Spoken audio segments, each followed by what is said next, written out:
Gracias, doctor. Buenos días. Este panel va a estar dividido en 3 bloques. Yo les voy a presentar la primera parte de la presentación. Siguiente, por favor. Este primer bloque se titula Construcción de bases de datos de exposición. Ya al inicio del evento, Paula Ferreira nos hablaba acerca de la importancia de tener estas bases de exposición lo más detallado posible. En los últimos años, el evaluar la calidad de estas bases de datos ha cobrado importante relevancia debido a que cada vez hay una mayor disponibilidad de información, principalmente de medios un poco más sofisticados, por ejemplo, imágenes de satélite, como han mencionado, o adquisición por drones.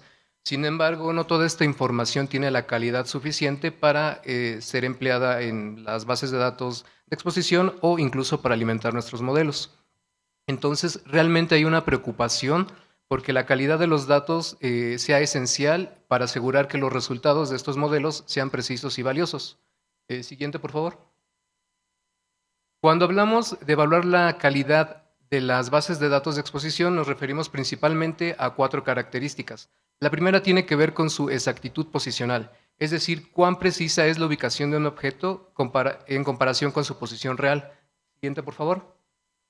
Pensemos en este ejemplo. Tenemos una imagen satelital de la colonia Granjas, México, al oriente de la Ciudad de México. En la siguiente imagen tenemos polígonos en azul que identifican la base de datos de RN para edificios industriales, fábricas y bodegas. Este tipo de geometría para industria es lo que se recomienda, pues nos permite obtener ciertas características estructurales e incluso algunas patologías como irregularidad en planta. Sin embargo, generalmente las carteras o la información de tipo industrial, ya sea de clientes o de fuentes públicas, está en información tipo puntual, en coordenadas geográficas, latitud, longitud, que como pueden ver en el acercamiento, no siempre coincide con las bases de datos reales. Entonces, este desfase puede impedirnos o dificultarnos relacionar bases de datos, en este caso de nuestros clientes, con la de nosotros, lo cual parece sencillo de corregir, pero realmente implica un tiempo considerable de los usuarios para poder corregir este tipo de situaciones. Siguiente, por favor. Un segundo aspecto tiene que ver con la exactitud temática, es decir, qué tan acerca de la precisión de los atributos o características de los datos. En este punto generalmente no tenemos mucho control de la información porque ya sea para nuestros modelos o nuestras bases de datos, empleamos otras fuentes, por ejemplo, del Servicio Geológico Mexicano, de los Estados Unidos, de la NOAA, y no siempre tenemos control sobre esta información. Hay cierta información además que es muy específica y difícil de adquirir, o sea, pensando en el catastro. El año de construcción es una variable muy importante para evaluar la amenaza sísmica. En este caso tienen el ejemplo de la alcaldía Cuauhtémoc representando diferentes edificios para diferente periodo de construcción. Este dato es muy valioso, como les mencionaba, para evaluar la amenaza sísmica. Sin embargo, su adquisición está restringida generalmente a oficinas catastrales o de recolección de impuestos, prediales principalmente. Y una forma de adquirirla es generalmente que en las carteras de nuestros clientes esta información se les solicite a cada uno de nuestros asegurados. De lo contrario, es muy difícil poder obtener una aproximación para este dato. Siguiente, por favor. Un siguiente parámetro de calidad es la temporalidad. Esto se refiere a la precisión y corrección de los atributos que puede tener un objeto espacial. Debemos de entender que las bases de datos tienen un periodo de vigencia. Son en realidad una imagen de un momento en el que fueron generadas, ya sea, por ejemplo, un catastro del 2010 fue generado con insumos del 2008 y 2009, con técnicas o metodologías vigentes para esa época. Y ese catastro del 2010 es vigente para un cierto periodo. Posteriormente se tienen que hacer actualizaciones que reflejen cambios de uso de suelo, partición de lotes, etcétera, para que este catálogo de exposición sea lo más representativo de las condiciones actuales necesarios para evaluar posibles daños ante un fenómeno. En el ejemplo, aquí tienen una actualización catastral para un lote en la Colonia Agrícola Oriental, en Iztacalco, Ciudad de México. En 2008 tenemos que esta esquina se conformaba en realidad por 2 lotes, uno de uso habitacional y otra de comercial. Para el 2024, estos lotes se han fusionado a un único lote con uso habitacional, con un edificio de 5 niveles. Este cambio no está considerado en fuentes oficiales, en este caso en el Catastro de la Ciudad de México. Por eso en RN, en el equipo de bases de datos, es necesario tener noción de este tipo de situaciones para que la información que nos soliciten, por ejemplo, de este edificio multifamiliar, sea representativa de las condiciones actuales y no de algún catálogo anterior. Siguiente, por favor. Un último atributo para evaluar la calidad de las bases de datos tiene que ver con la procedencia de los datos, la cual nos indica el origen y la historia de los mismos. Siguiente, por favor. Esto es importante, por ejemplo, para dar respuesta a eventos donde generalmente no se tienen bases de datos. O sea, pensando en el ejemplo que mencionaba hace rato la doctora Lely López o el doctor Marco Torres en Porto Alegre, donde no hay o no había bases de datos de exposición, generalmente se suele utilizar fuentes públicas, las cuales no siempre son representativas de la infraestructura real expuesta. En este caso tenemos un ejemplo de una fuente abierta que registra 52 hoteles para la isla Barrera de Cancún, versus una fuente oficial que registra 92 hoteles distribuidos heterogéneamente en la misma isla Barrera. Mención aparte, algunas amenazas requieren de evaluar características muy específicas. Por ejemplo, esta isla Barrera de los hoteles se requieren conocer modificadores particulares referentes, por ejemplo, al porcentaje de ventanas, tipo de cristales, irregularidades en elevación o altura. Siguiente, por favor. Bueno, cuando nuestros clientes nos comparten una base de datos, generalmente tenemos dos formatos de entrada. Son coordenadas o direcciones. Cuando nos dan coordenadas tenemos poco margen de acción. Si no nos comparten algún otro dato de interés, por ejemplo, el giro del inmueble, tenemos que asumir que están bien ubicadas y se hace la asignación de los modificadores que nos soliciten, de sismo, hidro, viento, etc. Otro insumo que nos pueden dar son direcciones. Cuando nos dan direcciones tenemos un mayor margen de acción, ya que utilizamos un proceso llamado geocodificación, el cual nos da una ubicación espacial, una coordenada para esta dirección. En este caso tenemos un proceso donde si esta dirección cumple un formato que varía de país en país, de región en región, si está bien estructurado, se geocodifica y se asignan los modificadores. Caso contrario, que no cumpla con este formato, se puede seguir un proceso donde nosotros podemos hacer ciertas adecuaciones o se le indica al cliente que tiene que revisar su base de datos. Entonces, en función de esto, se puede asignar los modificadores de interés o se descarta. El siguiente, por favor. Este es un ejemplo de cómo funciona el proceso de geocodificación. Generalmente los clientes nos entregan sus carteras en direcciones de esta forma. Para el caso de México solicitamos la siguiente estructura, que es calle, número exterior, colonia, código postal. Entonces, en el primer ejemplo tenemos la dirección Sonora 61, Colonia Roma Norte, código postal 067,000. En este caso, la dirección que nos indica el cliente cumple con la estructura y nos indica que esta base de datos corresponde a laboratorios. En este caso, se puede hacer la geocodificación correctamente y la vista en fachada nos confirma que efectivamente se trata de un laboratorio. Entonces, recuperamos los modificadores de interés para el cliente. Por ejemplo, año de construcción, número de pisos, sistema estructural. Pero, por ejemplo, los clientes en algunos casos no tienen bases de datos completas o erróneas. En el segundo ejemplo tienen un caso sin número exterior y en el tercero con un código postal erróneo. En estos casos la geocodificación también puede realizarse, pero puede no ser exacta y por lo tanto los modificadores obtenidos no son los del interés para evaluar esta cartera de laboratorios. Siguiente, por favor. Algunos de los errores más comunes que hemos encontrado en estas bases de datos son direcciones incompletas. En este ejemplo, Colinas del Downey no se nos proporciona el número exterior. En la imagen pueden ver en la línea amarilla la extensión de esta calle. Al no tener un número exterior, la asignación o características para esta dirección puede ser cualquiera de los registros ubicado en esta calle. Un segundo tipo de error que son datos erróneos. Como les mencionaba, muchas veces en las carteras tiene nombres de colonias distintos o códigos postales erróneos. Entonces, esto también puede entorpecer o dificultar el proceso de geocodificación. Siguiente, por favor.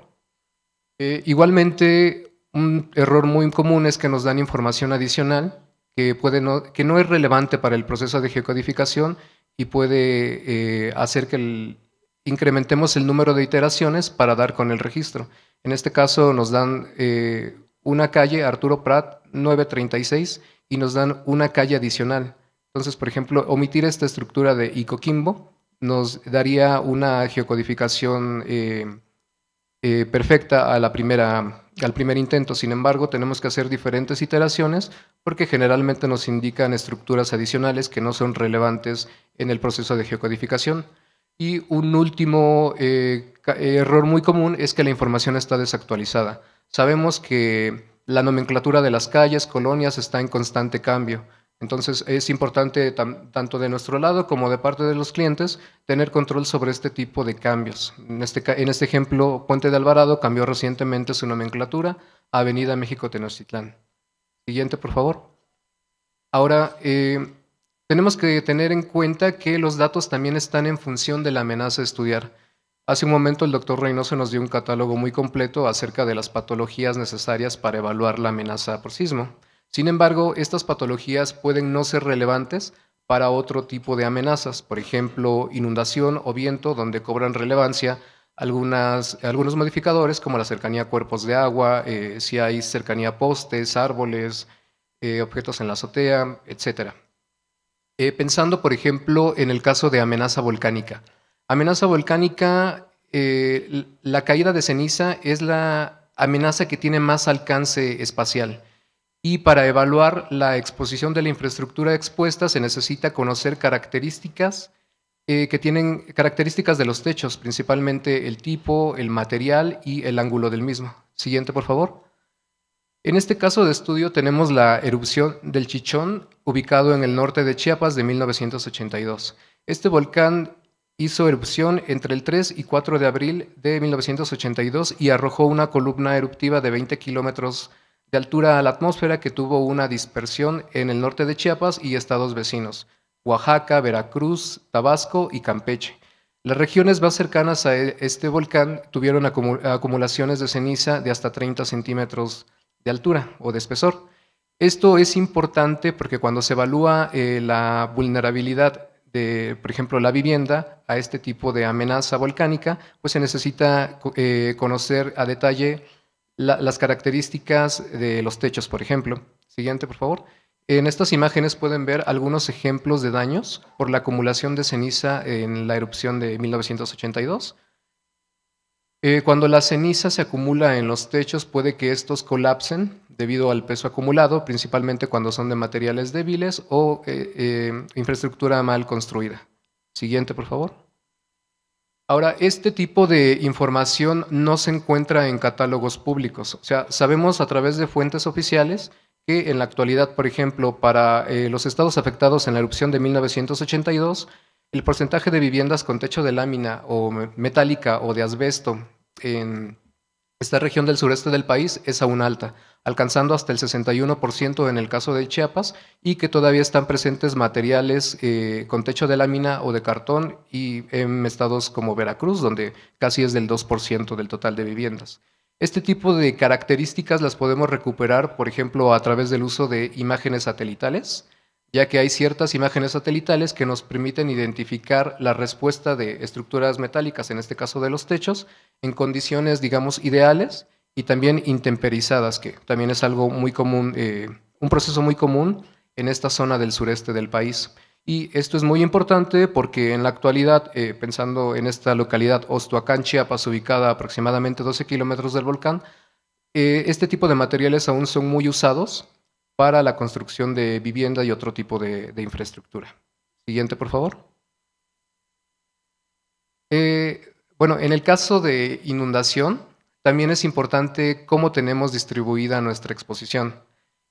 Bueno, igual ya habían tocado el tema de Porto Alegre en Río Grande do Sul para la inundación de 2023. Estas inundaciones ocurrieron entre abril y mayo de este año y afectaron casi la totalidad del estado de Río Grande do Sul y tuvieron anegaciones de hasta 10 días. Aproximadamente 50,000 personas fueron desplazadas y las pérdidas económicas fueron cuantiosas. En este caso, en el mapa tienen la mancha de inundación obtenida a través de imágenes de satélite por nuestro equipo. Es sobre el área metropolitana de Porto Alegre. y en puntos rojos tienen la ubicación exacta de infraestructura no residencial, por ejemplo, hospitales, escuelas, fábricas, y esto tiene muchísima importancia para poder evaluar correctamente algunas amenazas como inundación, ya que necesitamos una ubicación exacta de este tipo de infraestructura.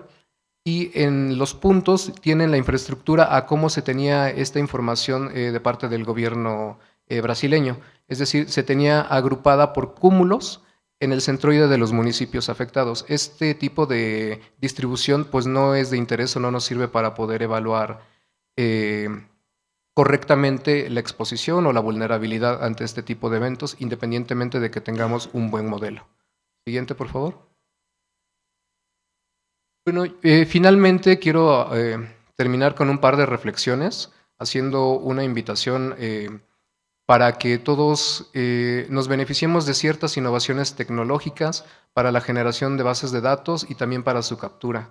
Esta comunicación entre clientes y el equipo de RN Bases de Datos puede llevarnos a desarrollar una nueva cultura de bases de datos que haga que nuestras bases de datos de exposición pues sean mucho más precisas y esto nos beneficie tanto a nosotros como a ustedes al poder estimar con mayor precisión las pérdidas y caracterizar sus carteras. Gracias.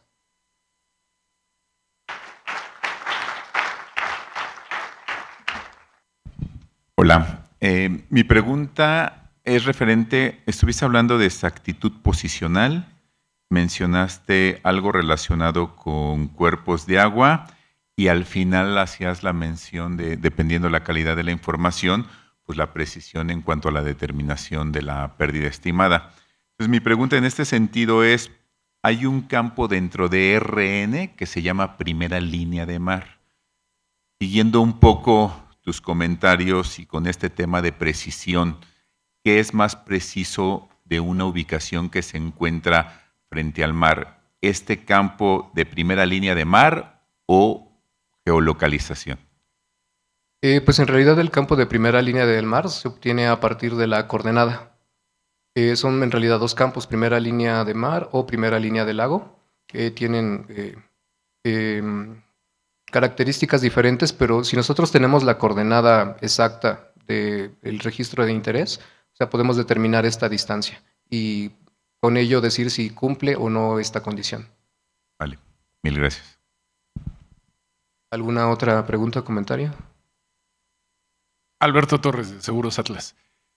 ¿Cuál es tu criterio para decir o calificar un dato dentro de la dirección como incorrecto? Obviamente, si no hay un número, puedes asumir que tienes un faltante, pero en cuanto al código postal, por ejemplo, ¿cuál es tu criterio o tu base cierta para decir que un dato proporcionado es incorrecto? Generalmente, en el caso del código postal, tenemos nosotros una base de datos, entonces podemos relacionarlo con otros campos de la misma dirección, en este caso, por ejemplo, con colonia. Y si no hay una coincidencia entre estos dos campos, colonia, código postal, o si el código postal no está en nuestra base de datos, podemos determinar que ese campo que se nos está entregando es erróneo y se puede hacer una sugerencia al cliente de que revise esa información. O en algunos casos se podría hacer alguna sugerencia de que el código postal correcto es X. Buen día, Juan Luis de Cardif Seguros. Una pregunta. Ustedes que tienen el nivel de detalle, el desglose de la información, que luego las compañías no lo tenemos, ¿hay algún beneficio a futuro con su base de datos y la inteligencia artificial para las aseguradoras? ¿O qué se viene? Sí, de hecho, el tercer bloque tiene que ver con aplicaciones de inteligencia artificial ya desarrolladas por RN y algunos retos a futuro. Entonces, al final mi compañero Daniel va a hablar de este tema. En la experiencia que tienen de correr modelos de distintas compañías, sabemos que, por ejemplo, en el modelo vienen datos obligatorios y vienen datos adicionales o accesorios. ¿Qué porcentaje de las corridas que hacen al mercado cumplen con estos datos adicionales o solo se quedan en datos obligatorios, ¿no? ¿Y cuál sería la importancia de que como medio asegurador empujáramos más la obtención de los datos completos? Pues hay algunos campos que consideramos obligatorios y en el caso de los modificadores depende en algunos casos del estudio o de la información del cliente. En algunos casos se puede recomendar que el equipo de RN haga la adquisición de estos campos. Sin embargo, creo que buena parte de algunas corridas pues no siempre tienen todos estos modificadores, aunque el número exacto no lo podría decir ahorita. Ujú.